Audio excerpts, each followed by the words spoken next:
Gustavo Cía, muy bienvenido a estas jornadas de divulgación y análisis de anomalías luminosas. La verdad que me pone muy contento tener, como dice Daniela, el psicólogo del grupo, con nosotros compartiendo estas jornadas. Sí, sobre todo porque decimos psicólogo del grupo, pero no porque nos atienda, sino porque compartimos conceptos, ideas, exploramos juntos y bueno, es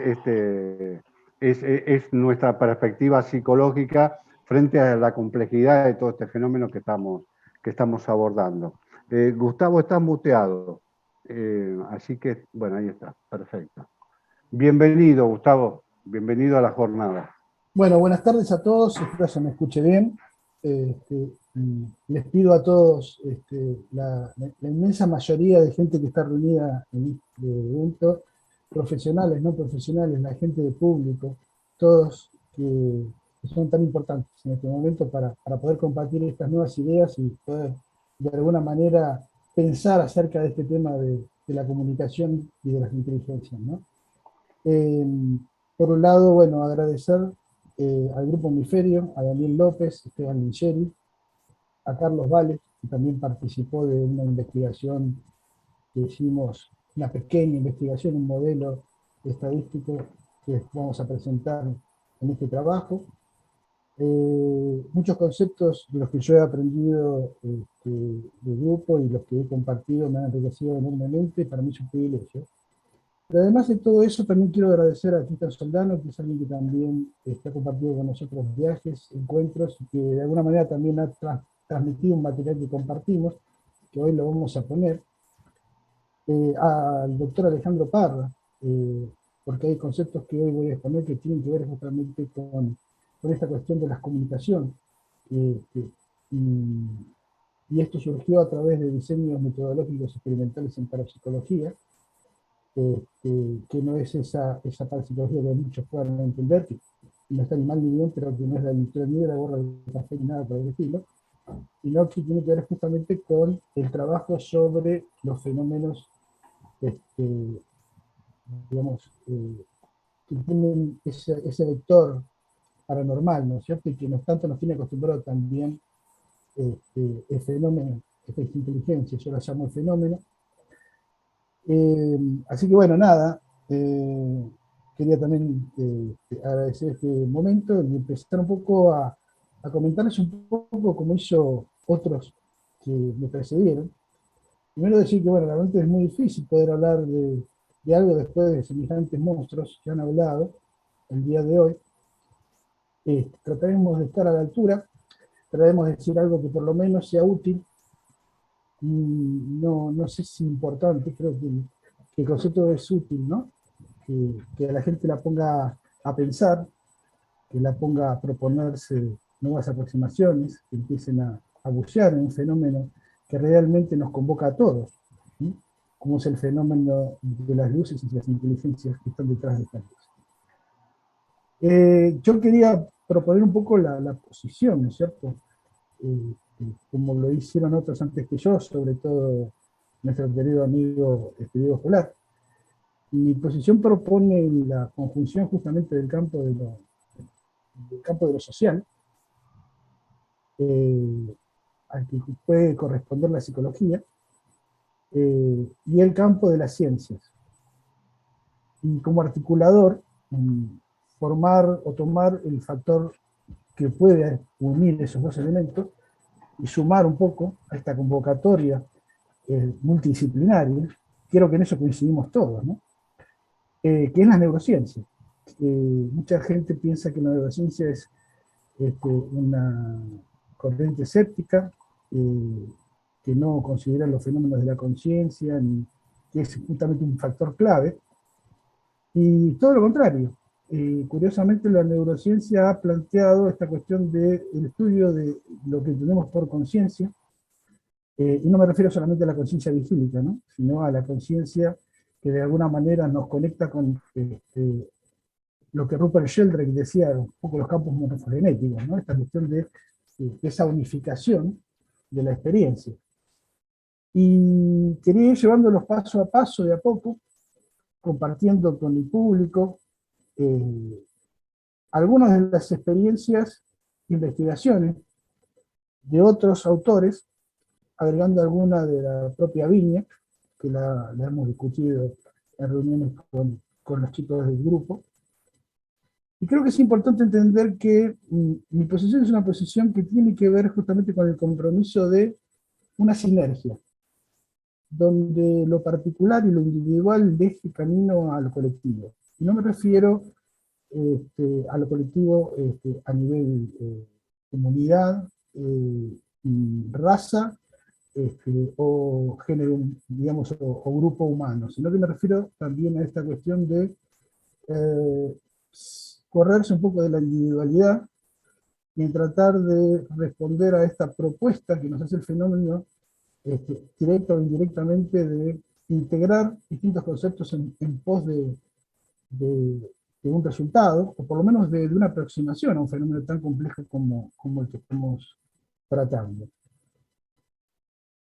Yo adhiero, por ejemplo, a la visión que tiene Diego Escolar también en la cuestión de mencionar subjetividad en el fenómeno, ¿no? Lo que sí sumo quizás es que la subjetividad, la que yo planteo, no está relacionada con el concepto estructuralista psicoanalítico de Lacan, en cuestión de que el sujeto es sujeto en relación a un cuerpo físico, sino que hay subjetividad más allá de lo físico y de lo que nosotros entendemos como físico. Este planteo o esta necesidad que nos presenta el fenómeno nos plantea la posibilidad primero de entender cuál es el concepto de inteligencia con el cual nos estamos enfrentando y cuál es el concepto de vida también con el que nos estamos presentando. Pienso que hoy vamos a escuchar algunas opiniones de algunos que están trabajando en esto, que yo las propuse un poco como para pensarlas en esta presentación. Pero bueno, antes que, digamos, hilar un poco lo que nos va a llevar a algunas de las conclusiones en las cuales yo particularmente me hago cargo, por decirlo de alguna manera, que tiene que ver no tanto con ser o no para ser profesional, o si uno fue ufólogo antes de ser psicólogo, y una cantidad de cosas que a veces andan dando vueltas. Yo creo que este fenómeno nos propone una unificación desde un lugar, digamos, de una subjetividad compartida, ¿no? Esta cuestión de poner un concepto y entender esta relación que hay entre el fenómeno y nosotros, ¿no? Una relación que incluso en las ciencias sociales, como el psicoanálisis, la psicología y la lingüística misma, nos planteó, por ejemplo, Fernando de Saussure, que él hablaba que todo lenguaje se construye en función de la creación de la relación entre significante y significado. Podemos ver que el significante propuesto por el fenómeno luminoso es una apuesta, ¿sí?, para que en ese escenario que plantea el fenómeno, lo cual es algo que se ha repetido, pero que me parece que es muy evidente, nosotros pongamos el significado. Esa interacción pretendo hoy un poco llamar la atención al público que nos cambia. Nos cambia. Y el concepto de comunicación que nosotros planteamos es un concepto que va más allá incluso de esta cuestión de relación meramente de significantes a través del lenguaje tradicional. Y esto lo digo porque todos los que hemos tenido alguna experiencia particular en esto y que nos ha cambiado, sabemos que el fenómeno se anticipa a la conducta humana, que el fenómeno lee de alguna manera la intencionalidad. Y la pregunta es, ¿cómo puede leer eso? ¿Por qué está tan familiarizado con ese procedimiento? Pero esto como hipótesis, ¿no es cierto? Las hipótesis en la ciencia han producido cambios, o sea, las teorías no son malas, siempre y cuando se propongan hipótesis sujetas a experimentación y también una manera de pensar acerca del sujeto.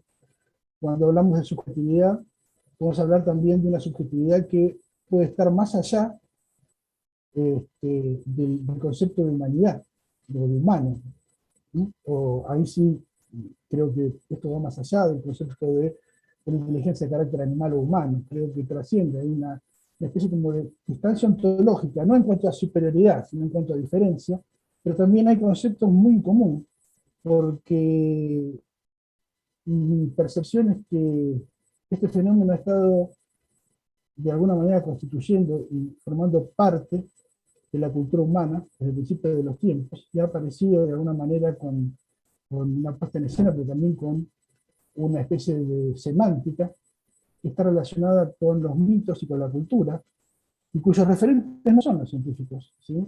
Porque el lenguaje científico hemos visto que está en permanente cambio por las investigaciones que se están produciendo en la física cuántica, que nos están diciendo también que se está por romper la barrera entre lo micro y lo macro, o sea que ya esa excusa está siendo muy aperimida, sino que vincula esto con un gran concepto, que es la conciencia. Conciencia entendida como algo que va más allá de la conciencia o la identidad del yo, ¿sí? Y que trasciende ese tipo de conceptos, y que de alguna manera se manifiesta cada vez más en esas comunicaciones. Es como un gran juego simbólico que nos propone el fenómeno, que de alguna manera nosotros, al buscar respuestas y al estar impulsados a conectarnos con él, aceptamos. Pero siempre digo que el fenómeno propone y el paso siguiente es el nuestro. Ahora hay que averiguar cuál es ese paso. Bueno, creo que entre todos, teniendo una mirada no tan provinciana, sino más un poco más integrada y trabajando en conjunto, separando un poco quizás protagonismos o egoísmos, podemos llegar a conseguir en conjunto, eh, no sé si una respuesta, pero quizás mejores preguntas. Para empezar, yo quería, esto no lo iba a presentar, ¿sí? Pero después charlándolo con Daniel, y después en un momento también lo planteé, lo hablé con Esteban, me dijo que le gustó la idea. Es algo de carácter muy subjetivo, poder tomarlo, dejarlo, yo lo comparto desde el lugar de mi experiencia, para ver si esto puede servir. Yo puedo mostrar un registro visual. El registro visual es un elemento, digamos, accidental. Creo que el verdadero contenido es la interacción que yo experimenté por primera vez con este fenómeno y la cual hoy me hace estar acá. Antes de hacer la presentación, esto supuestamente está incluido en la presentación, pero yo quería relatar un poco este primer fenómeno, ¿no? Cómo yo me encontré con esto en mi vida, que fue en enero del 95, si mal no recuerdo, después ahí tengo todo el material, pero hoy trato de hacer una presentación un poquito más amena, un poco más relajada, un poco más en función de poner esto en términos simples. Y tal y como yo lo era, ¿sí? Uno va adquiriendo cierta complejidad y después descubre que tiene que abandonar esa complejidad para volver a la simplicidad, ¿no? Esto comienza en un viaje con un grupo de amigos, dos precisamente, que yendo para el lado de Mendoza, eh, paramos en Córdoba, en Villa Carlos Paz, y hicimos un pequeño recorrido a la zona de la Villa del Monte, que podría haber sido en cualquier otro lado, pero se dio en un lugar que se llama Dique del Cajón, actualmente. En ese momento recorremos el dique, tomamos algo, vimos los paisajes, nada preanticipaba ningún acontecimiento de lo que ocurrió después. Y a la vuelta, retomamos al hotel, y me acuerdo que yo estaba muy inquieto y no podía explicarlo. Esto lo digo desde mi visión personal, de la manera más simple que lo puedo explicar y más honesta. Por eso no quiero introducir un lenguaje cargado, digamos, de conceptos complejos, sino decirlo tal cual yo lo sentí. Bueno, al llegar, ya a la nochecita, empecé a sentirme muy, muy, muy extraño. No podía explicar una inquietud que yo tenía. Y esa inquietud me llevaba a volver al dique del Cajón a la noche, y algo que hoy hasta el día de hoy no lo puedo explicar, que fue encontrarme con que el horario, digamos, en el que tenía que estar era a las 12 de la noche. Aclaro que nunca fui, ni soy, ni seré, digamos, participante o contactado desde la percepción que se tiene del contactado, ¿no? Sino que simplemente fui, no sé si lo quieren llamar invitado o no, no sé. La cuestión es que, bueno, mis amigos evidentemente no querían saber nada, ¿no? No entendían nada. Bueno, miren, chicos, aún es libre, yo voy con mi auto. Que bueno, en ese momento tenía un revendedor. Bueno, al final me quisieron acompañar, por suerte, porque yo en ese momento no estaba en la investigación ufológica, el único que tenía en la mano era el auto y una linterna. Y uno de los amigos tenía una JVC y otro una cámara de fotos. Hoy, bueno, estas personas yo, por circunstancias de la vida, no las he podido encontrar nunca más, están como testigos, pero lo que nos reunió en ese momento fue un evento que yo voy a comentar ahora. Al llegar, llegamos aproximadamente 11:30 de la noche, hubo, sacaron las cámaras, y dijo, miren chicos, yo no sé si va a pasar algo. Digo, yo estoy acá, bueno, por las dudas si quieren acompañarme, y filmar o no filmar, es indistinto. Quiero entender qué es lo que está pasando. La cuestión es que a las 12 de la noche aparece un fenómeno luminoso de color rojo, con todas las características supuestamente de un plasma. Empieza a aproximarse y a hacer revoluciones alrededor nuestro. El grupo tuvo un momento de miedo, yo me incluyo, y ese fenómeno que respondía a las luces de la linterna, que mostraba un cierto grado de inteligencia, también logró captar de alguna manera ese temor y comenzó como a retroceder y a quedarse en la distancia, como respetando ese espacio para que nosotros tratáramos de adaptarnos a la experiencia. Lo curioso es que lo que yo vi y lo que salió en la filmación que voy a mostrar ahora es algo totalmente diferente. Yo creo que lo que ocurrió en ese momento es algo que me acompañó durante muchos años en mi vida, que nunca supe explicar, que hoy recién estoy viendo cómo contextualizarlo, ¿no? En relación a las otras experiencias vividas y a todo lo que nos ha tocado vivir aquellos que estamos en relación con estos fenómenos, y que entendemos, ¿sí?, que hay una convocatoria, un interés de ambas partes en una, digamos, en una relación, en un encuentro, ¿sí?, que tomará sus características particulares según a quien se le presente. Creo que también es muy importante que la gente entienda que las experiencias subjetivas son las que cambian a veces la visión objetiva del mundo, y que no todo conocimiento de carácter objetivo o juicio a priori puede determinar la experiencia de una verdad.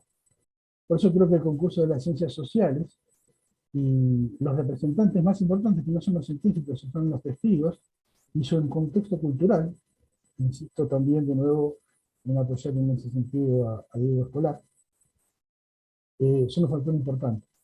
Hay un decir que tiene el registro del auténtico y que está justamente bajo los términos de la cultura donde se origina esa interacción. Eso hay que respetar. Bueno, voy a ver si ahora puedo compartir primero el video. Si quizás Esteban me puedes dar la autorización para compartir pantalla. Ahí está.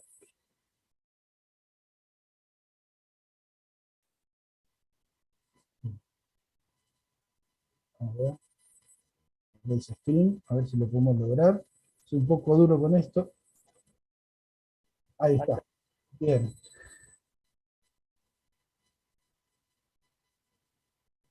El carácter de documento que puede llegar a tener esto, si bien tengo los datos, es, digamos, a mi modo de ver, no tan importante como la experiencia en sí. Por eso voy a tomar solamente algunos segundos de la filmación. Y ahí puede verse también, o puede escucharse en el audio, algo, una parte de la interacción. A ver si lo puedo reproducir ahora.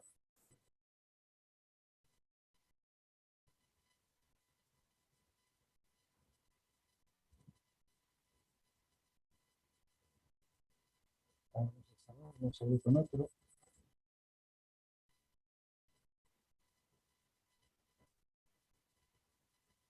Miren si se está pudiendo ver bien.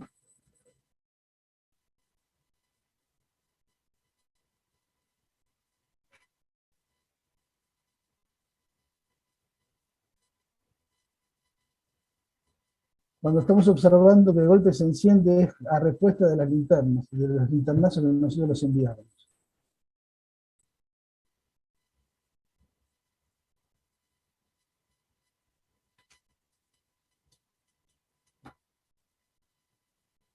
Responde, Alicia, mira. Sí, lo estoy filmando.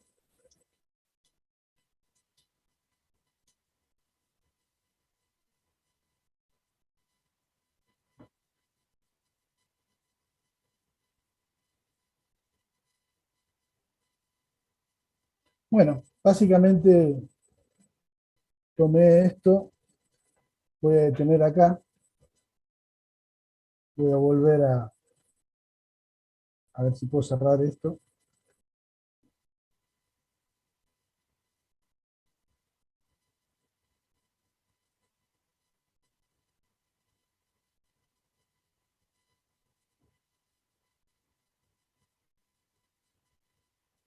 Bueno, a ver si puedo parar acá. Bueno, no sé si sigue eso ahí o... Vamos a cerrar acá. Ahora sí. Muy bien, vuelvo un poco a la idea de mostrar algunas imágenes.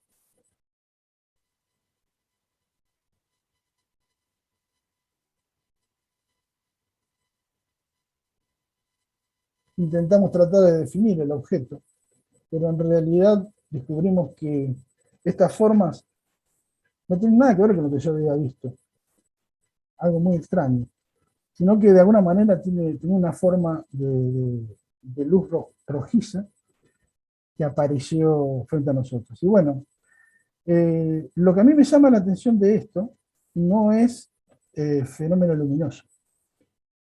Algo que me llama poderosamente la atención es la preexistencia de este encuentro. O sea, el encuentro no comienza con las luces.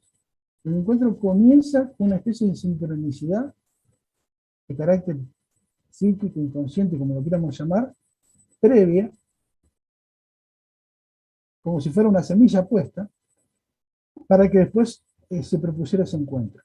Por eso insisto que a veces, en el afán de buscar una concepción de un metalenguaje, nos encontramos con que somos mucho más bien entendidos de lo que entendemos, ¿no es cierto? Y como que este fenómeno de alguna manera está apareciendo con la posibilidad de poder entender nuestra forma de procesar la información, nuestra forma de comunicarnos, tiene acceso a lo que pensamos, no solamente a la anticipación de nuestras conductas. Y es algo que yo lo dejaría ahí como un interrogante interesante para ver si esta presunción de esa luz, detrás de la cual hay, a mi modo de entender, otra cosa, una señal, algo que comprende, conoce y se anticipa a todo lo que es el proceso psicológico de el armado de ideas, ¿sí? De la captación sensorial y más allá de eso, subliminal, de ciertos estímulos. Y para eso, obviamente, lo que voy a hacer es irme acercando a través de, primero, formular los conceptos de inteligencia. Ahora está. Bueno, formulando un poco el tema de los conceptos de inteligencia. Y para poder comprender el concepto de inteligencia, primero tenemos que tomar algunos conceptos de lo que es la inteligencia humana, para después comprender o tratar de plantearnos otras formas de inteligencia. O qué tipo de inteligencia, frente a qué tipo de inteligencia está. Esto cabe que sea importante entenderlo, y cabe entender también que la manifestación de este fenómeno, que son las luces, es una manifestación de efectos electromagnéticos, fenómenos electromagnéticos de luz, pero que quizás, y como dice un poco la investigación de Teoran y Strand, estas luces que se convocan en un baricentro oscuro, un punto oscuro común, quizás sea como la parte que no vemos del fenómeno, y la que de alguna manera arma un poco este escenario que nos permite interactuar. Así que ahora voy a ver si puedo acercar algunas capturas de lo que fue una imagen en Ugarte, detrás de la Estancia de la Esperanza.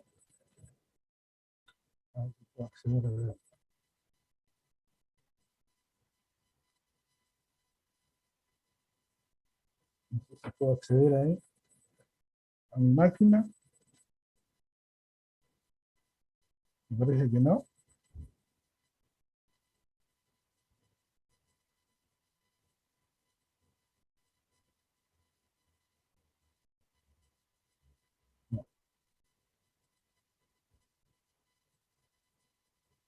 No, no, no puedo. A ver,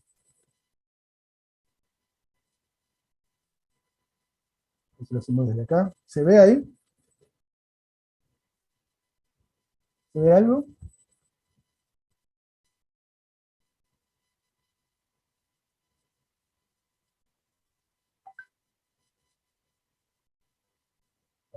Vamos a ver si lo abrimos de nuevo. Porque no, como no me contestaban, pensé que no se veía.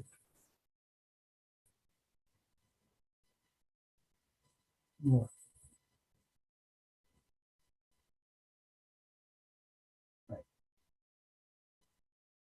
bueno, vamos a tratar de ir rápidamente un poco a las dos filmaciones que originaron un poco el registro de un plasma, con una conducta que nosotros todavía no nos dista mucho de pensar que es inteligente, pero que tiene las características, o que ha mostrado las características de estar contenida, como en un campo, ¿no? Algo que hoy se ha hablado, ¿no? Esta cuestión de jaula electromagnética, donde el plasma de alguna manera se sostiene. Así que ahí voy a ver si puedo abrir.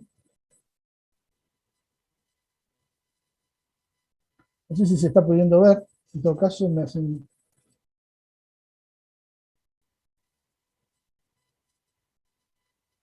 Bueno, esta experiencia fue justamente en Ugarte. Hubo dos cámaras que se filmaron. Esto es en Gobernador Ugarte, en un lugar que se llama Callejón de Aliaga, que está justamente detrás de la Estancia de la Esperanza. Y estas luces se vieron, digamos, en dirección este. Después vamos a hacer una composición del lugar para que ustedes puedan ver un poco la aproximación de este fenómeno. Bueno, básicamente esto, no quiero robar mucho más tiempo esto, y ahora sí vamos a venir un poco desde la presentación, y ahí ya empezar un poco con la presentación, ¿no es cierto?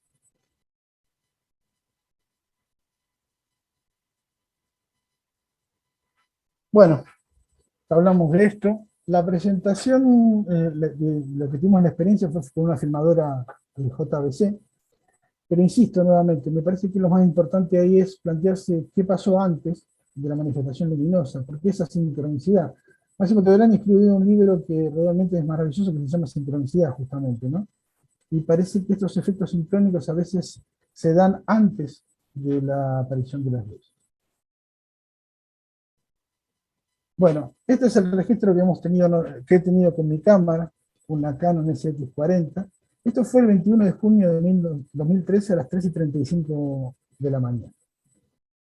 Las imágenes de este plasma estaban en dirección al poblado de Ramón Biaus, detrás de la Estancia de la Esperanza. El registro también fue acompañado por un registro de Cristian Soldado con una cámara justamente SX50 con un zoom óptico filmado por 30 fotogramas por segundo. Y lo que pudimos intentar hacer acá es para que la gente pudiera percibir más que nada es, digamos, una especie de colección de registros de las imágenes. Y también se le sometió a un análisis térmico. El análisis térmico parecería marcar que el núcleo de el conjunto de luces, que en realidad eran, que no era una sola, aunque a distancia parecía la misma, tenían aparentemente una muy alta temperatura. Obviamente no teníamos las herramientas para medir esa temperatura, pero esa fue una característica que nos llamó la atención, y la otra fue el hecho de que esta luz parecía como contenida, ¿no? Como que no, como un fuego contenido, y estaba al ras del suelo, ¿no? Estaba al ras del suelo, y aparecía y desaparecía. Y también respondió un poco al tema de las luces. Acá justamente aparece el lugar donde lo registramos, que es en el Callejón de Aliaga. Básicamente estos registros muestran que seguimos teniendo ese tipo de experiencias. pero yo quiero quedarme nada más ni nada menos que con lo que a mí me trajo a interesarme por el fenómeno, a preguntarme por qué ese fenómeno, antes de aparecer, ya me había convocado, y cómo es eso en relación con la cuestión de comunicación, ¿no es cierto? Con esto. Por eso, uno de los primeros puntos a los que yo me quise aproximar es tratar de entender el concepto de inteligencia. Y ahí, de alguna manera, me introduzco a tratar de explicar un poco cuáles son los conceptos básicos que se entienden en inteligencia humana, ¿no? Se dice que es la capacidad para resolver problemas, la habilidad de llevar a cabo pensamiento abstracto, o la habilidad de comprender. La habilidad también para desarrollar un pensamiento abstracto, manipular, procesar imágenes, representaciones de símbolos y adaptaciones con esquemas a situaciones nuevas. Ustedes dirán, bueno, pero esto tiene que ver con lo humano, ¿qué relación tiene con el fenómeno? Bueno, iremos viendo en el transcurso de la presentación y cómo esto se va a ir ligando de una forma. Vamos también a Piaget, un poco, también tomando un poco la visión de Diego Escolar. Yo coincido que lo mismo que Piaget, que el conocimiento es algo que se va construyendo a través de los esquemas y la interacción con la realidad, o con ese fenómeno que nosotros suponemos que es una realidad en el caso de los fenómenos luminares. Y que lo que propone es justamente un juego simbólico. ¿Sí? Y la característica de ese juego simbólico nos da también las pautas para entender que en ese juego simbólico hay algo que a nosotros nos toca descifrar. Y que ese juego simbólico de alguna manera conecta el fenómeno luminoso con el testigo. Y este juego de ficción ha aparecido desde el principio de los tiempos, a mi modo de entender, en la cultura humana, a través de lo que bien dijo Carlos Fernández, ¿no? Esta estructuración de los mitos, que eran verdades provisionales en función a la cultura de la época, lo que nos hace suponer que el fenómeno siempre ha estado acompañándonos. Y digo esto desde el lugar particular, ¿no? Me hago cargo digamos, de que esta es mi proposición, ¿no es cierto? Y que mi proposición es justamente, de alguna manera, jugar el juego que se nos propone. Es un juego simbólico que nos irá llevando más allá en función de lo que vayamos aprendiendo y cómo nuestra conciencia se vaya expandiendo en función de eso. Y vuelvo a repetir que el término de conciencia está relacionado con cosas que vamos a hablar en un momento y que tienen que ver con estudios. De lo que estos fenómenos, más allá de la manifestación luminosa, yo creo que el fenómeno es la manifestación luminosa como, digamos, una señal o un significante, pero que hay mucho detrás, que es algo mucho más grande. Y que se torna, digamos, en comunicarse a través de justamente de esos esquemas, ¿no? De estos esquemas simbólicos de representaciones, que a veces en cada cultura toman una estructura particular. Bueno, cuando empezamos a abordar el concepto de inteligencias no humanas, ¿sí? Y a esto quise diferenciar un poco de la cuestión de la visión de inteligencias extraterrestres. No sé si a muchos les ha pasado que muchas veces buscamos algo que perdimos en distintos lugares y finalmente nos damos cuenta que lo teníamos en el bolsillo trasero del pantalón. A veces creo que nos pasa lo mismo con el fenómeno. Hay una inteligencia de carácter no humano. No sé si es importante saber si es de naturaleza extraterrestre o no, pero es algo que nos ha acompañado desde el principio de los tiempos, que quizás tenga un origen que solamente podemos presuponer. Algunos plantean orígenes interdimensionales, otros plantean simplemente el hecho de que el fenómeno aparece y desaparece en momentos particulares. Pero dejemos un poco la opinión a alguien que supuestamente es alguien que sabe, ¿no es cierto? El presidente del programa justamente de la búsqueda y el contacto con inteligencias extraterrestres, el día de hoy, Douglas Backus, dice que el tema es, primero y principal, recibir un mensaje. Después, ese mensaje, ¿cómo se concibe? ¿Qué tipo de señal se recibe? ¿Sí? Y en función de eso, ¿cuál debería ser el mensaje para que el otro lado lo entienda? Yo lo llevo un poco esto al fenómeno de las luces, ¿sí? Fenómeno bueno, que tanto Daniel como Esteban han vivido en Cerro Policía, por ejemplo. Y ellos consideran que esas preguntas las dejan de lado, como decir, bueno, ¿cuál sería el lenguaje? ¿De qué manera se propone una comunicación? ¿Cuál es el orden simbólico de esa significación? ¿Qué nos proponen las ciencias sociales en relación a la cuestión de la subjetividad? O sea, ¿hay una subjetividad por fuera del cuerpo? ¿Hay una subjetividad que no necesite justamente de una estructura de carbono, de ADN, para demostrar símbolos de inteligencia y vida? Y bueno, ellos proponen justamente una nueva concepción de vida, algo que es muy importante. ¿Qué significa qué? Que la vida puede no ser necesariamente la que nosotros conocemos como la vida de carbono, solamente, sino que también puede haber otras formas de existencia de estas inteligencias, estas energías, que tienen ciertas características que muestran cualquier vida inteligente, que podría mostrar cualquier vida inteligente. La capacidad de capturar y procesar energía, de crecer, expandirse y contraerse, mantener un equilibrio y aprender.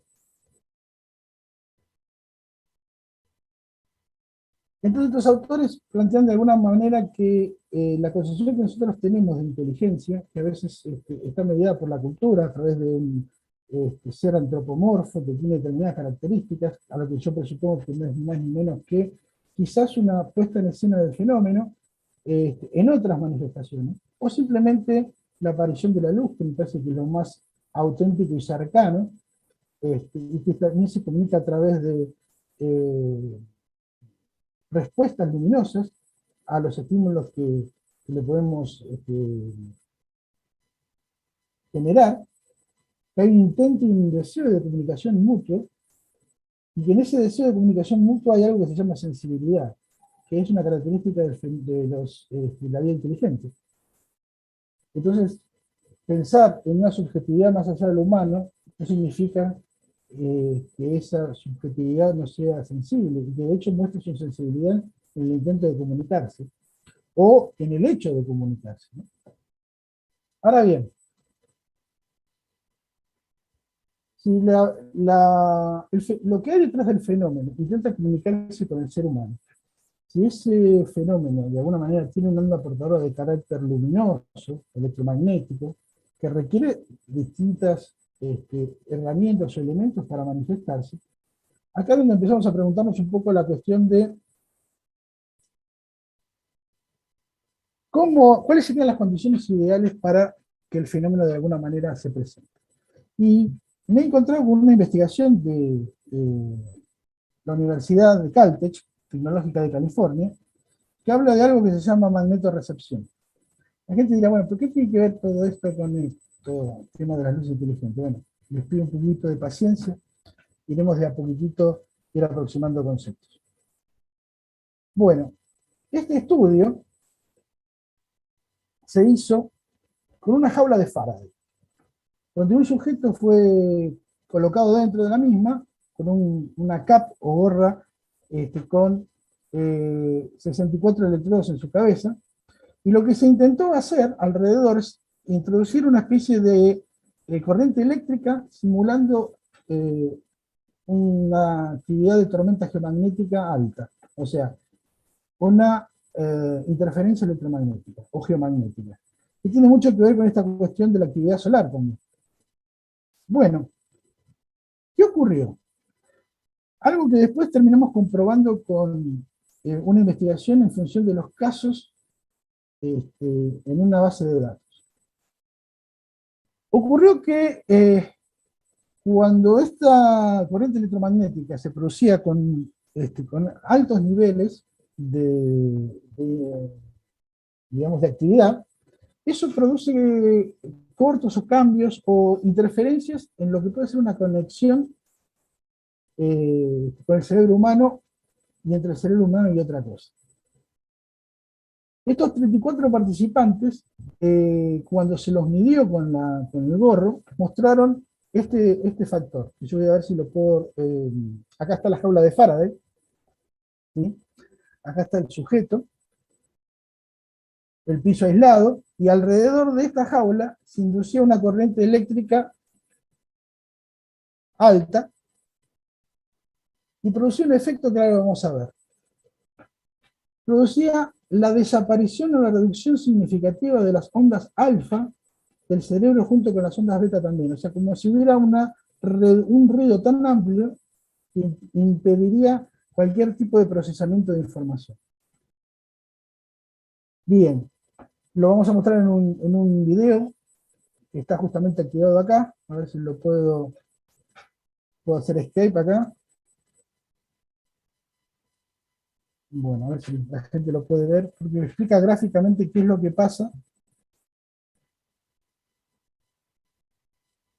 Esto que vamos a ver es el preestímulo, o sea, se hace el estímulo eléctrico y a posterior del estímulo, esto azul que vemos, justamente, en la parte inferior izquierda, es la reducción prácticamente dramática de la actividad del cerebro en frecuencias alfa. O sea, como si hubiera algo que nos puede ocurrir, por ejemplo, con los elementos electrónicos, ¿sí? Que tienen interferencia. Bueno, ¿por qué esto? ¿Y qué tiene que ver con la manifestación de fenómenos luminosos? Suponemos, y en esto tengo que agradecer el trabajo de Carlos Vale también, que los campos magnéticos en una tormenta geomagnética dificultan cualquier tipo de comunicación. Y tal es así que los autores de esta investigación, que son Joseph Kirk y Shinji Mosco, dicen que esta neuromagnetorrecepción la heredamos desde cuando éramos cazadores-recolectores y que algún residuo de eso queda. Y en esta magnetorrecepción lo que suele ocurrir es algo muy particular. Y dice que es que cuando esto desaparece, la calidad y cantidad de la interacción o de la comunicación mejora notablemente. Tal es así que ellos plantean llevar esto al factor de la conciencia. O sea, cómo la conciencia de alguna manera interactúa con otras conciencias en periodos que no tienen nada que ver con esta tormenta geomagnética, sino con calma solar y actividad geomagnética baja. Que son, curiosamente, cuando se dan en los catálogos de avistamientos, encuentros con entidades y abducciones, los valores más altos. Cuando hay baja actividad geomagnética, o sea, lo contrario a lo que acabamos de ver. Acá tenemos el catálogo, un catálogo que es el catálogo de la FAO, de Burgos, hay que mencionarlo, por supuesto. Fue un catálogo que ofreció información, donde se dan un poco las oleadas de manifestación durante el año 2010, en la concentración de casos, ¿sí? Donde los valores más altos se dieron en enero. ¿Sí? Acompañamos eso también con un análisis de la actividad geomagnética y solar. Este trabajo lo hicimos también, y también hay alguien más que tengo que agradecer, que es a Miguel Ángel Sanso, porque hicimos justamente una investigación en relación a la frecuencia de apariciones del fenómeno, el aumento de la frecuencia de contactos o encuentros entre el fenómeno y los seres humanos, el aumento de la frecuencia de raptos, por lo menos la concepción de raptos vista desde el punto de vista de lo que se entiende como el escenario abductivo. Y entramos a una página, que es la página del NOAA, una página americana justamente y acá la voy a referir justamente, que es la National Oceanic and Atmospheric Administration. En esta página hay registros desde 1888 de la actividad geomagnética medida. Bien.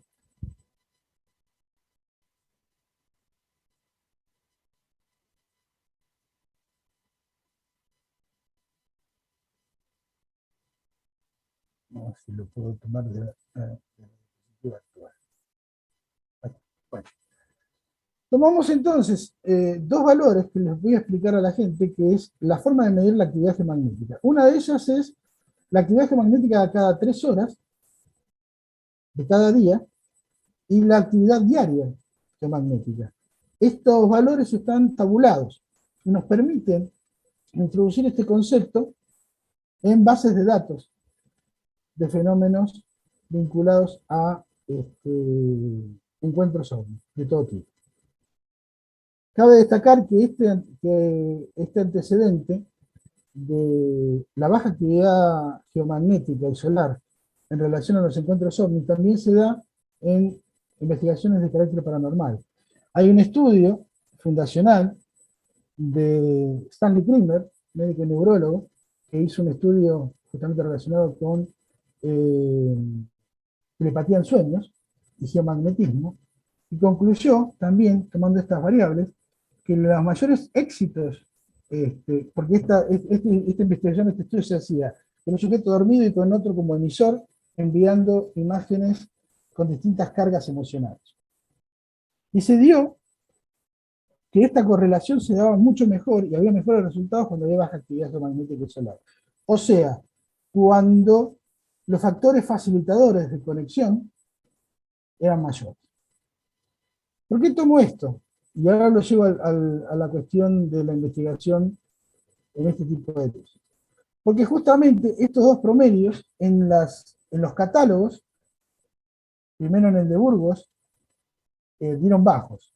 ¿Cómo hicimos esa tabulación? Bueno, tomamos los datos de AP y KP y registramos un dato único por campo. Lo graficamos, comparándolo en cada caso, y las ocurrencias de fenómenos cada 3 horas de actividad geomagnética dio que esos fenómenos se dan en actividad geomagnética baja en el 99% de los casos. O sea, estamos hablando de algo que realmente está marcando un valor muy importante. Lo mismo el geomagnetismo diario. La actividad geomagnética y solar fue muy baja acá. Después lo llevamos a la investigación de un caso a la presentación de un caso que yo investigué y que también Carlos Valle investigó, que fue, ¿qué ocurrió el día de la experiencia del cabo Sergio Pucheta? El 2 de marzo había valores de baja actividad geomagnética y solar. Entonces dirá, bueno, ¿qué tiene que ver con esto? Bueno, de a poquito. Lo mismo pasa con la actividad solar, ¿sí? Tomamos el periodo de enero de 2006, esto fue en marzo de 2006, el parámetro de baja actividad solar es muy notorio ahí. La curva del ciclo solar está en su periodo más bajo. Bien. El catálogo hemisferio, el catálogo de la serie de casos investigados por hemisferio, lo pusimos también para ver si se podía corroborar esta correlación. La distribución que obtuvimos es justamente de 49 casos en los cuales se puede ver ahí, yo no sé si nos está tapando un poco la... A ver, ahí está, en esta disposición tenemos los casos, la distribución geográfica de la muestra, donde nos dio que lugares como Buenos Aires y La Pampa fueron los lugares donde mayor actividad de visiones de luces, encuentro con entidades se había dado. Bueno, cuando llegamos a volcar los datos, nos encontramos que solamente el 27% de los casos se presentaban con actividad geomagnética alta. El resto de los casos se daban con actividad geomagnética baja. Lo mismo pasó con ambos valores, tanto el valor diario como el promedio de valor cada 3 horas. Significativamente también con resultados bastante importantes. Esto obviamente nos va a llevar a una conclusión que después la voy a mencionar. Bueno, esto lo quiero pasar primero porque quiero llegar a las conclusiones. Bueno, en la investigación que hicimos con el catálogo de hemisferio, estos fueron los resultados. Las ocurrencias en el 94% se produjeron con baja actividad geomagnética y baja actividad solar. O sea, con poca interferencia. ¿Mm? Y la actividad solar particularmente también se dio en valores de promedio de casos en un 78% de baja actividad solar y en un 92% del valor universal de predicción de baja actividad solar. Bien. Ahora volvemos un poco a lo que vamos a presentar. Bueno, esta propuesta que se hace desde este lugar, con una investigación estadística, está tratando de marcar quizás esta cuestión o esta correlación que hay entre el fenómeno como una señal de contacto de comunicación con el cerebro humano. Si se da, y se da en gran frecuencia, en baja actividad geomagnética, baja actividad solar, estaríamos en presencia de un fenómeno de, de comunicación o de contacto con condiciones ideales, que significaría que esta inteligencia y la nuestra, de alguna manera interactúan con cierta libertad y puede de alguna manera lograrse cierto nivel de comunicación. Ahora, esa comunicación se ve ampliada y sostenida por un trabajo que yo sitúo y que me parece que es el centro o el eje un poco de la presentación. ¿Qué efectos produce el fenómeno en aquellos que lo experimentan? Más allá de las captaciones conscientes y digamos, de alguna manera de esa interacción a nivel consciente. ¿Qué ha ocurrido, por ejemplo, en casos donde el fenómeno se ha manifestado como en una experiencia de abducción o de rapto por humanoides, o en ese escenario particular que propone ese tipo de interpretación? Bueno, primero y principal vamos a mencionar a un trabajo que se dio en el Journal Scientific Exploration, de Gilda Mouras y Norman Dodd, que justamente se llamaba Mapeo Topográfico Cerebral Abducidos. O sea, ¿qué influjo producía el fenómeno a través de estas características en el cerebro humano y cuáles eran los cambios que producía? Bien, la muestra fue en 5 varones y 8 mujeres, entre 19 y 72 años. Un promedio de edad de 47.23 entre todos. El criterio de selección fue que los aspectos traumáticos de esta experiencia, primero y principal, los sujetos pudieron reproducirla sin el uso de hipnosis. O sea que fue una captación consciente, plena, de la experiencia, con algunos con carácter traumático. Para trabajar el trauma, justamente se había armado un esquema de asesoramiento psicológico para los sujetos. Este estudio va a comparar las abducciones o los sujetos que dicen haber sido abducidos por extraterrestres, los meditadores, o sea, aquellas personas que de alguna manera tienen experiencia en mindfulness, y una base o sujeto grupo control que no hacían ningún tipo de experiencia, sino eran sujetos normales como cualquiera, ¿no es cierto? Que no practicaban meditación ni que tenían experiencia, digamos, en mindfulness o cualquier tipo de meditación, sea budista, o sea meditación zen o algún otro tipo de meditación. Dice Gilda, escogimos investigar abducidos por ovnis porque evidenciaron fases avanzadas de trance en hiperexcitación. ¿Qué significa esto en criollo? Que los sujetos que habían tenido experiencias de este tipo tenían ciclos de registro superiores a los de la vigilia. Cuando se habla justamente en muchas de las tradiciones transpersonales de conciencia, o de conciencia mística, o de conciencia evolucionada, o de conciencia plena, se habla justamente de ciclos cerebrales de más de 40, de ondas beta de más de 40 ciclos por segundo. Para que la gente de alguna manera se posicione, los ciclos beta tradicionales en los que nos manejamos entre 21 y 14 ciclos. Los sujetos que trabajan o que meditan tienen un aumento de esa frecuencia y tienen una visión un poco más integrada de atención, memoria, ¿sí? Incluso concepción de una visión más unificada de la vida, capacidad para poder procesar un poco mejor la información. Los meditadores profesionales tienen entre 30 a 40 ciclos por segundo. O sea, más alta todavía el nivel de conciencia. Los resultados que se dieron con los abducidos sean entre 40 a 50 ciclos por segundo, ¿sí? En actividad beta. Ubicando esta actividad en el córtex prefrontal, en el último punto de evolución que la naturaleza nos ha dotado. Activando un nivel de conciencia y una preparación, de alguna manera, para poder estar a la altura de lo que el fenómeno propone. Esta es la lectura que se hizo de esta investigación de parte de Gilda Moura. Ella, de hecho, la llama. Este estudio está justamente en una publicación del volumen 2 del Journal of Scientific Exploration, una publicación excelente en cuanto a seriedad, y dice que esta onda que tienen estos sujetos es una onda rara, que no puede ser explicada ni por la tendencia a la fantasía, ni por la parálisis del sueño, ni por la memoria fácil. Acá tenemos justamente los registros encefalográficos de estos sujetos, ¿sí?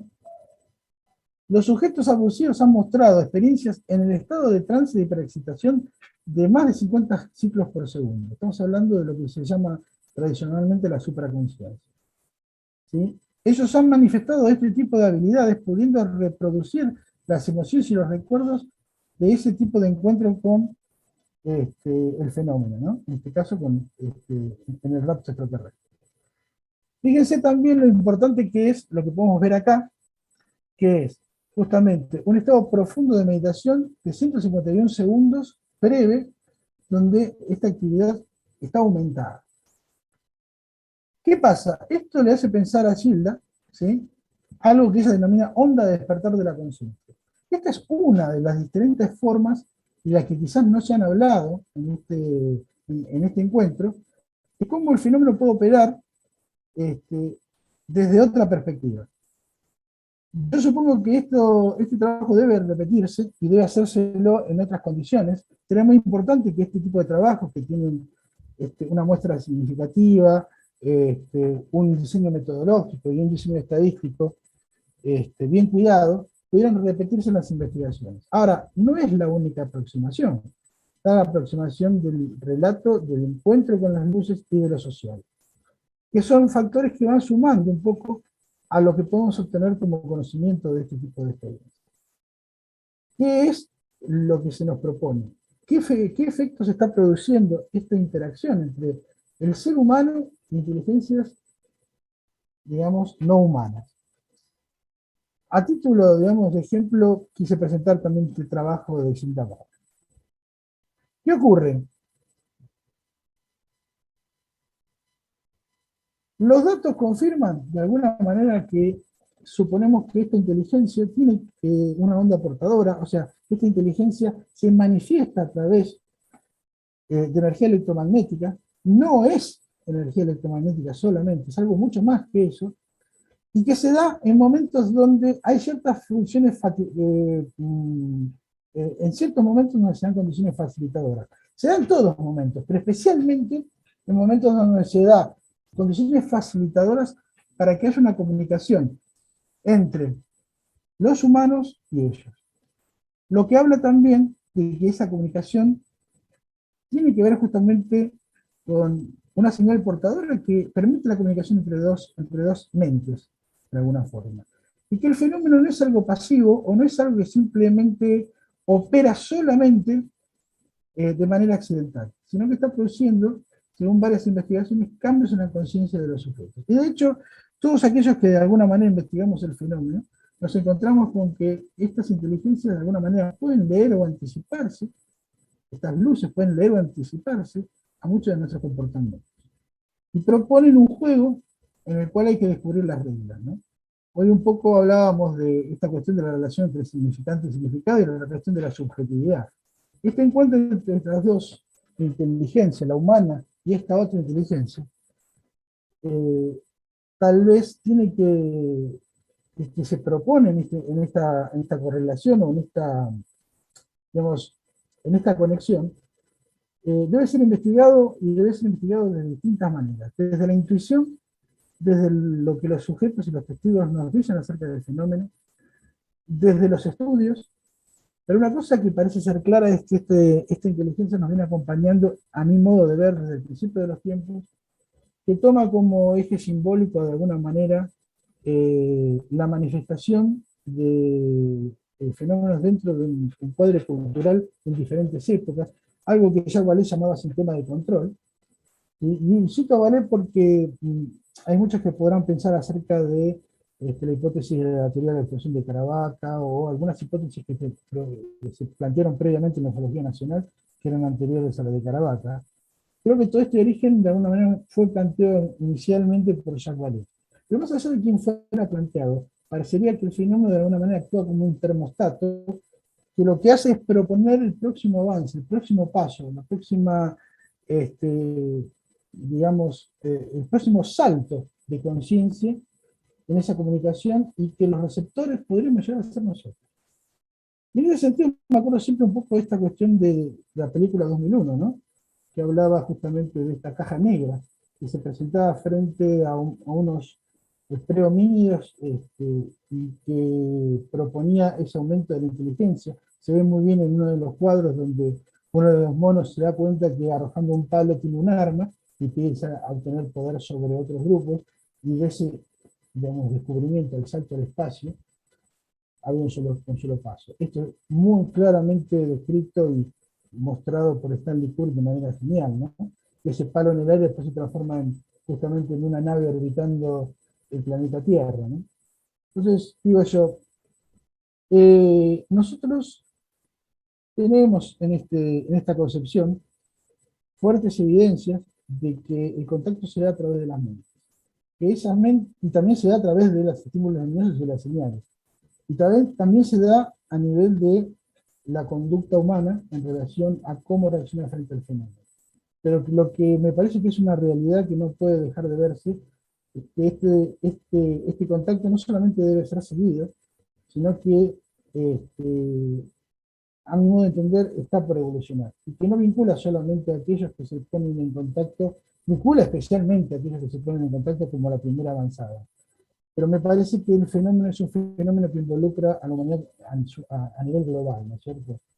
Que las modificaciones de conciencia que produce el fenómeno con los testigos, con los abusivos, con aquellos que están presentes, las propuestas de comunicación a través de variables luminosas o variaciones luminosas de los fenómenos de plasma, y me refiero a los fenómenos de plasma que tienen comportamiento inteligente, pero también hay que descartar esas cuestiones que tienen que ver con fenómenos naturales, ¿sí? Pero creo que esto lo han explicado muy bien tanto Teodoroni como Stram, y que también de alguna manera esta propuesta, esta estructura semántica de conexión entre distintas subjetividades, propone quizás que los interlocutores digamos, avancen en producir esa diferencia, quizás ontológica, no en cuestiones de superioridad, sino de comprensión de procesos. Imagínense una inteligencia que está más allá de la forma, que ha demostrado tener vida, que posiblemente no tenga necesidad de tener sustratos de carbono,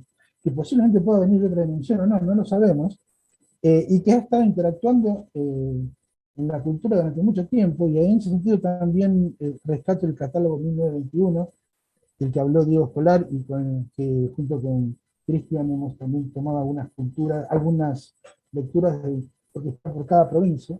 Tenemos ricos elementos del fenómeno interactuando a través de distintas formas, ¿sí? Léanse luces, léanse apariciones fantasmales, un libro de Enrique Steven que seguramente todo el mundo lo conoce, que se llama Chumapu, que habla un poco de las tradiciones de las culturas tanto mapuche como tehuelche y ranquel, que mencionan, por ejemplo, algo que ya tanto Daniel como Carlos Val han mencionado, el Anchimayén, o figuras que de alguna manera aparecen con un previo estímulo luminoso, introduciéndose de alguna forma en una especie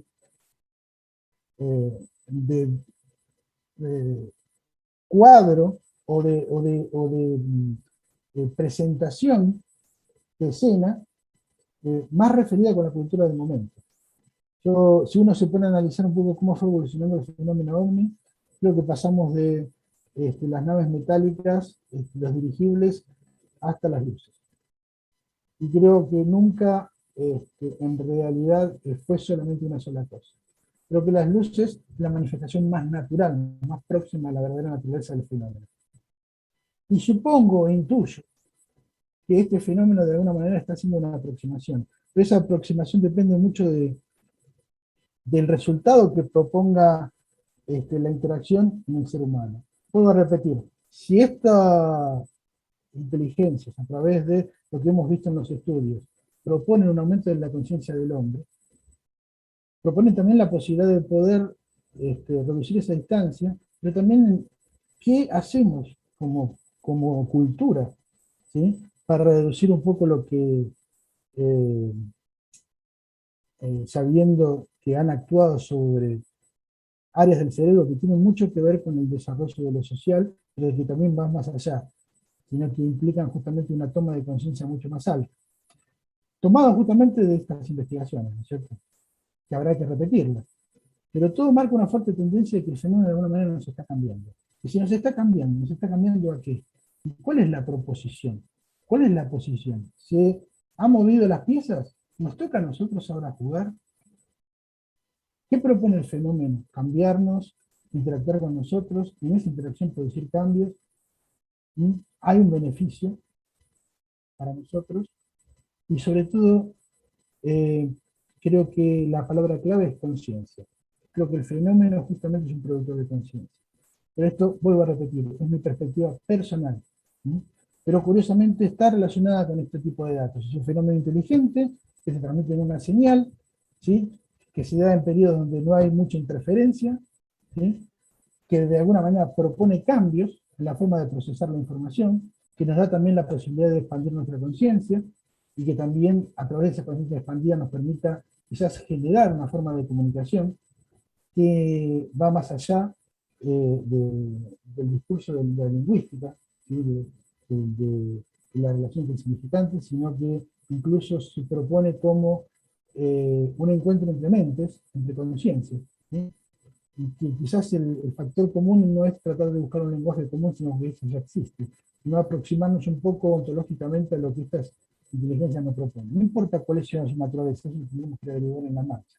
Creo que lo más importante de todo es averiguar nuestro papel en ella, y como investigadores, como sujetos que están frente a ese fenómeno de manera individual, pero también como cultura y como raza y como especie.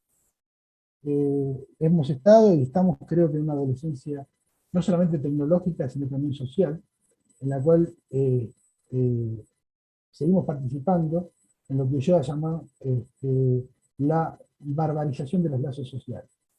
Esta cuestión de las diferencias, ¿no es cierto? Esta cuestión de alguna manera, ir cada vez a un caos más grande por la dificultad de poder integrarnos entre nosotros. Y ese fenómeno creo que se ve no solamente en la investigación ufológica, que esto está queriendo cambiar, y creo que este encuentro de alguna manera es la punta de lanza, que nos enfoca quizás a un gran cambio, quizás también ayudado, propuesto por estas luces inteligentes, o por lo que se hace detrás de ellas, y que de alguna manera debemos seguir, pero no solamente como individuos investigadores comunes, sino que esto debe provocar también una reflexión, porque el estudio, por ejemplo, de Gilda Moura, que hace hincapié justamente en esa área del cerebro que controla las conductas impulsivas, todo lo que nos hace animales, ¿sí? Y nos da la posibilidad de que si ese control ejecutivo nos permite justamente reducir la barbarie en el impacto, digamos, de los lazos sociales, que es algo que aún lamentablemente seguimos viviendo como cultura, como especie, y en todos los lugares del mundo, y que nos está llevando gradualmente a la extinción, no solamente de nosotros mismos, sino también de nuestro planeta. Creo que hay un gran emergente, un gran interés, que podría ser que estas inteligencias tienen para cambiarnos y al mismo tiempo sostener su entorno, que no es nada más ni nada menos que el mismo que el nuestro, salvo que estas inteligencias dejaron de ser hace mucho tiempo atrás, quizás, porque quizás se trata de otro orden ontológico, pero que siempre han estado participando, que siempre han estado esperando al momento en que la humanidad se acerque, ¿sí? Y se propongan nuevas reglas de juego y nuevos modos de conducta. Quizás la respuesta esté en ese aumento de la conciencia, en el aumento de valores morales y éticos, y quizás también en, digamos, no creernos el centro del mundo, ¿no? Empezar a ir frente a eso que nos propone la inteligencia con un poco más de humildad y con una visión un poquito más amplia. Vale decía que había que llevar un diario, primero y principal, para acordarnos de los errores que cometimos. Yo esto creo que lo estoy llevando a cabo porque soy quizás uno de los seres humanos con más errores producidos en las interacciones con otros, y también con el intento de tratar de ser mejor por mi profesión. Pero me parece que el llevar un diario implica reconocer o darnos cuenta de esa falta de memoria cuando creemos que los responsables son otros, no nos hacemos cargo de nuestras propias cosas. Creo que ahí apunta también todo esto, ¿no? Esta cuestión de ir cambiando, de ir ayudando al cambio en este contacto con estas inteligencias. Es interesante que haya datos empíricos que propongan, digamos, lecturas, aunque no sea la evidencia final, de lo que estas inteligencias están produciendo en aquellos digamos, en aquellos que se contactan por cualquier tipo de vía. Entendamos que el fenómeno se puede manifestar por múltiples vectores, a través del intercambio con los fenómenos luminosos, que también nos lleva produciendo los cambios. Creo que cualquiera de nosotros que estamos frente a un fenómeno luminoso y nos tenemos una interacción, cuando volvimos de esa experiencia nos fuimos los mismos. Creo que nos planteamos cuestiones que tienen que ver justamente con el trabajo en conjunto. Y creo que todo eso no es casual de alguna manera. ¿Sí? Creo que de alguna manera está puesto. Creo que como esa caja negra que está puesta ahí para ver a ver qué hacemos con el puzzle, con el problema, ¿no? Si lo podemos saltar y podemos acceder a la próxima propuesta que tenga esa inteligencia en interacción con nosotros, básicamente. Esta es mi visión un poco del fenómeno. Me parece que hay elementos para pensar que esta interacción, este concepto de inteligencia y la comunicación, de alguna manera, todo eso en su conjunto nos están cambiando, sobre todo aquellos que nos interesa el fenómeno y que estamos siendo sensibles a él, y que hay que prestar atención a eso. Y que los abordajes que tienen que ver con lo social y con la cultura, tienen que ver con el respetar y entender también que hay verdad en un testigo de una cultura que quizás no concuerde en muchos conceptos con lo que la ciencia oficial plantea, pero cuyo discurso está mucho más cerca de la verdad natural del encuentro con ese fenómeno que el lenguaje de la ciencia. Y eso es lamentable, ¿no? Porque parece como que ese lenguaje de la ciencia no termina de describir un acercamiento a la realidad, sino simplemente más escotomas o más interpretaciones que nos alejan de ver esto desde una mirada fenomenológica. Bueno, creo que agregar algo más no tendría mucho sentido. Me parece que la esencia de lo que yo intuyo de este fenómeno, y que traté de ir probándolo a través de mi experiencia personal primero, luego de el estudio de mapeo topográfico cerebral, y después finalmente para entender que la manifestación de esa inteligencia es una señal, porque nosotros también en nuestro cerebro procesamos con señales eléctricas. Nada más que nosotros necesitamos un organismo de carácter biológico para poder hacerlo. Y estas inteligencias quizás, según el concepto de vida que hemos visto que algunos están manejando, tengan características que por no considerarlas inicialmente nosotros se nos han escapado. Básicamente eso. Creo que no sé si después quedará un espacio para las preguntas o compartir un poco esta visión, ¿no es cierto? Bien, Gustavo, buenísimo.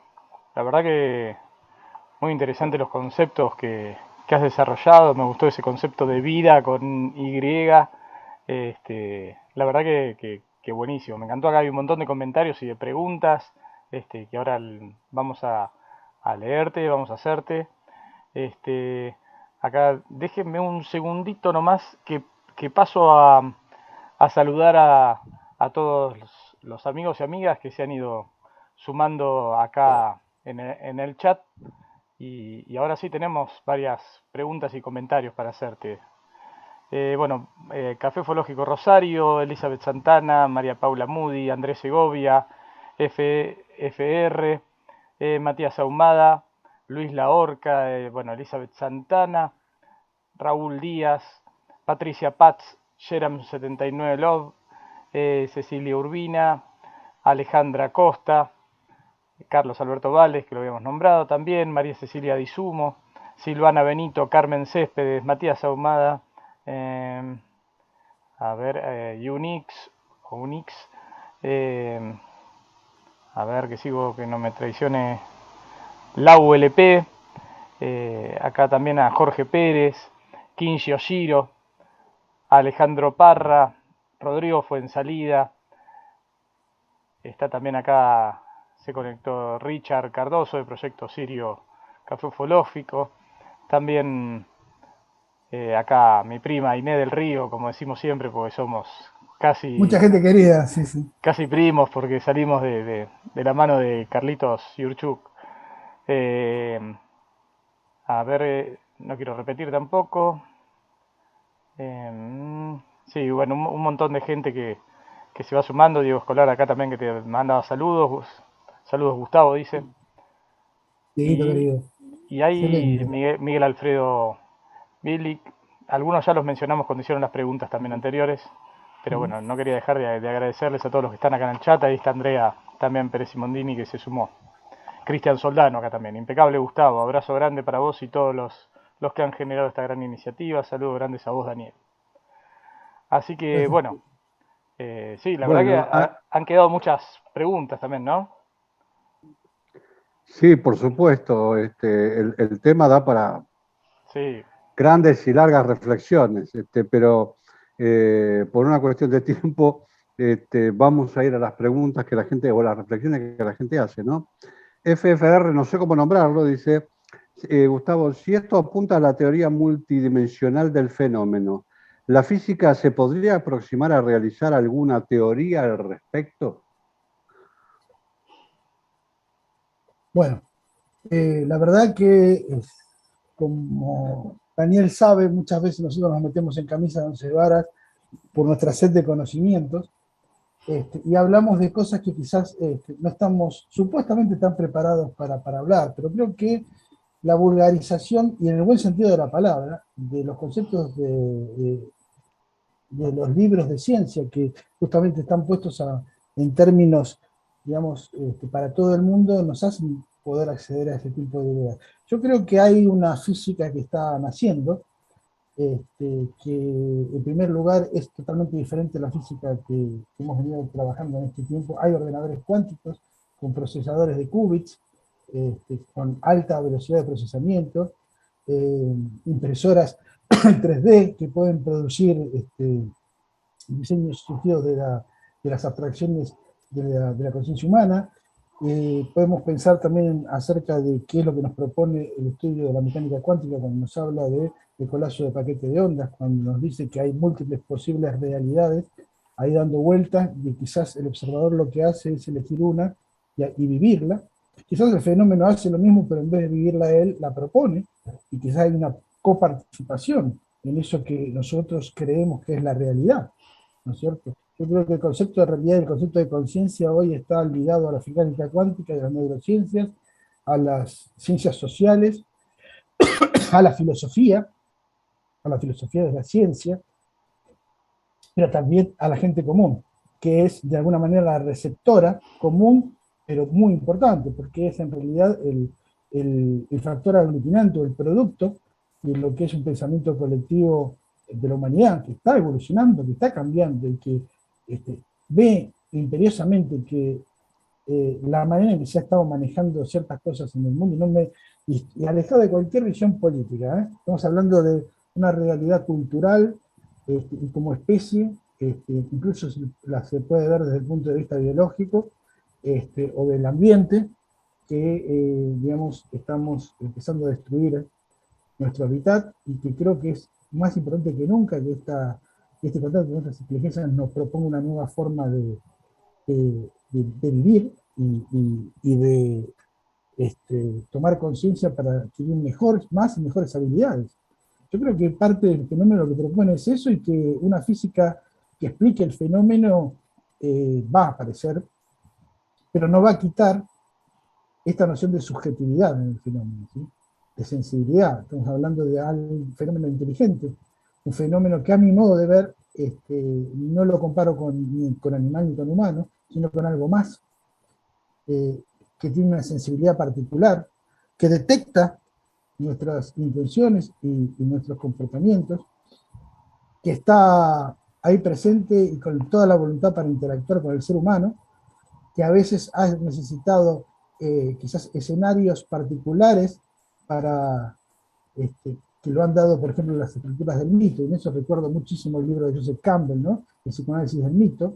Nos estaba hablando justamente que el mito en realidad es una realidad planteada provisional para que se pueda entender un concepto que de otra manera no se podría entender, y ese mito está creado o está coparticipado a través de,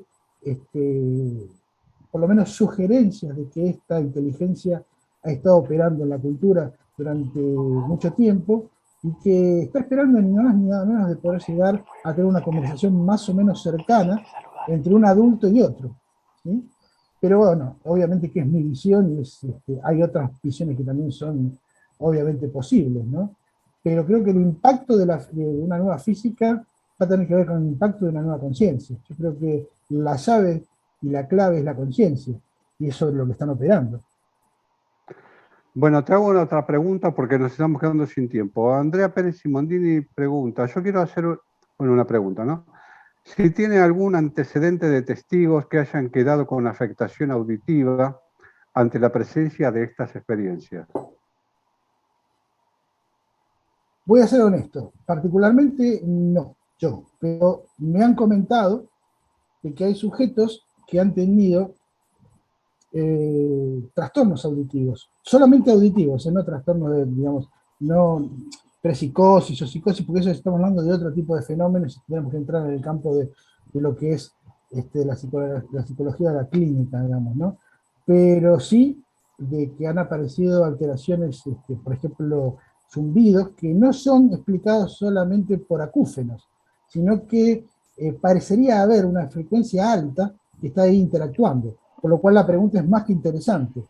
Yo no he tenido la suerte, bueno, pobre que le ha tocado, ¿no? O no he encontrado a alguien con la desgracia suficiente para haber tenido ese tipo de experiencias, particularmente en el grupo en el que yo trabajo.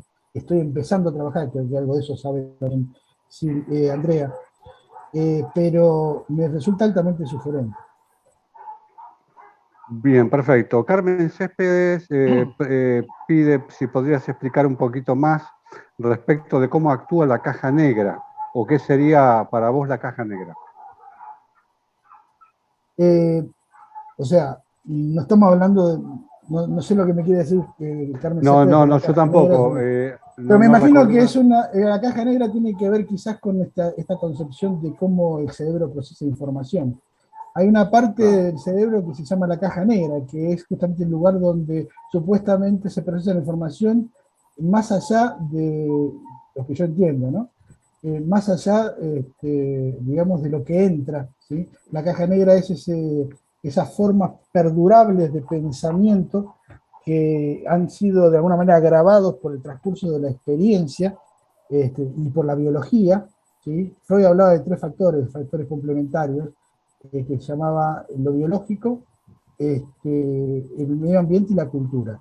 Cuando se producen esos tres ambientes queda marcado una tendencia a pensar y sentir de una determinada manera que puede ser, digamos, transformada. Esta cuestión de, por ejemplo, la repetición de algo que se llama el mito de Sísifo, ¿no? O esta cuestión de repetir un poco los errores, ¿no? Tiene que ver justamente con la dificultad de poder acceder a lo que la ciencia cognitiva, la psicología cognitiva lleva reconceptualización, ¿sí? Porque lo que no nos permite cambiar justamente son esquemas distorsivos, cognitivos, que están dentro de esa caja negra. Ese es el concepto que tiene la psicología cognitiva, la neurociencia con respecto a eso. Ahora, si eso se refiere a la caja negra, estoy presuponiendo, por el tema de lo que dije de 2001, me parece que lo de los 2001 es esa caja negra, que me parece que quizás es así que Carmen, si me fui para el lado de los tomates, te pido mil disculpas, que aparte ha estado en muchos de mis programas, así que para mí es un gusto poder contestarle. Yo creo que Arthur Clarke planteaba con la caja negra como una posibilidad de cómo se puede presentar una inteligencia, o como, si, no estando presente, pero interactuando para producir cambios en una cultura. Creo que la caja negra es, de alguna manera, las luces la estructura de los mitos que resultan de la interacción entre esta inteligencia a través de cualquier dispositivo, luz, caja negra, como quieras llamar. La caja negra es una metáfora, ¿sí? En la película 2001, metáfora muy interesante que puede ser, digamos, de alguna manera tomada justamente como una semilla plantada en una cultura para que ésta pueda de alguna manera ir evolucionando y ver hasta dónde llega. yo me acuerdo que en la película habían planteado un monolito, se llamaba Caja Negra, un monolito de la Luna, y el próximo monolito era justamente aquel que podía permitir tomar un solo de los seres humanos y transformarlo en otra cosa, en algo más grande, ¿sí? En algo más universal, que fue justamente el destino del astronauta, ¿no? Bien, y vamos con la última pregunta, Gustavo, porque ya tenemos que... Está David Acker en la gatera. Miguel Alfredo Viri que, dice, si conocemos dónde aparecen aproximadamente estos fenómenos, ¿cómo es que no hay un interés de cualquier gobierno para investigar más detalladamente? No, no sé si lo responderá la psicología, pero bueno, No, esta no, es tu pregunta. no, la psicología no lo responde y me parece que esta cuestión de los UAP es una de las manifestaciones del fenómeno, no es la única, y creo que a pesar de que supuestamente hay detrás de esta cuestión de los secretos y todo lo demás, me parece que hay también ciertas partes de los gobiernos que no saben con lo que se están encontrando, no tienen ni idea. Me parece que predomina un poco el pensamiento básico de la paranoia y del enemigo y quién es el arma de la cultura de cuál y si esto es un arma de los chinos o no. Y primero y principal eso hay que investigarlo y creo que hay gente que desde ese lugar tiene mucha otra preparación para poder hacerlo. Creo que también hay que entender que hay videos y videos, hay videos de altísima calidad y videos de muy baja calidad, que a veces nos venden pescado podrido, a veces no, pero que el verdadero encuentro con estas inteligencias es algo que ellos todavía no pueden dilucidar. Y no lo pueden hacer, no, porque lo plantean incluso en un lugar muy diferente y mucho más pobre que el nuestro, a mi modo de entender, ¿no? Lo plantean desde la cuestión de la defensa y de la amenaza. Y creo que es una cultura, por ejemplo, la americana es una cultura muy paranoica, y no es casual que le den, digamos, esa estructura a las experiencias de abducción como unas estructuras intrusivas y de amenaza, ¿no? El carácter traumático de las experiencias no radica en que el fenómeno es amenazante, sino en que justamente lo que hace es transformar una forma de pensar y ver la vida de una forma violenta quizás, ¿sí? Violenta en el sentido de que es directa, pero que no tiene que ver necesariamente con algo que sea malo o bueno. Creo que los conceptos de bien y mal son muy subjetivos para una inteligencia que está más allá y que es indistinguible de la magia, cuya ciencia es indistinguible de la magia. Las concepciones de bien y mal creo que están más allá de eso. Lo que esa cultura o esta subjetividad puede proponer, en todo caso en esas experiencias, es un escenario que nos permite a nosotros acceder un poco más a nivel en el que ellos se encuentran. Mi opinión. Bueno, perfecto, perfecto, Gustavo. Bueno, te felicito porque la gente está muy interesada, todos mandan felicitaciones, todos dicen que hay mucho por investigar, bueno, que se abre una puerta, así que creo que el objetivo está muy, muy bien cumplido. Bueno, Esteban, te dejo con el Sí, invitado ya que sos el anfitrión. no, por favor, acá es un lugar de reunión, de encuentro y esta conferencia en algún punto de vista es informal por eso mismo y a mí me encanta que sea así. Este, no, Gus, la verdad que te agradezco muchísimo. También son grandes aportes que después de cada charla quedan dando vueltas, muchos elementos para seguir teniendo en consideración. Quedaron varias preguntas sin contestar, la gente estaba muy enganchada y recién me habían mandado uno por WhatsApp, a ver. No te la hago, te hago el comentario nada más de la pregunta que habían hecho por los conceptos de significado y significante, cómo podríamos reconocer entonces la inteligencia en una luz ante la reacción o cómo debería reaccionar, ahora no tengo el teléfono acá, cómo debería reaccionar una luz para ser considerada inteligente, por ejemplo, al estimularla con un láser y eso. Son preguntas que quedan, ¿no? Dando Son vueltas. preguntas muy interesantes, son preguntas que me parece que no nos da el tiempo, son preguntas que aparte yo quizás pueda responder desde un lugar y otros que han hecho a mi modo de ver, una presentación incluso más impresionante y más grande que la que hice yo en el sentido de explicar esos términos a nivel técnico, pueden contestar.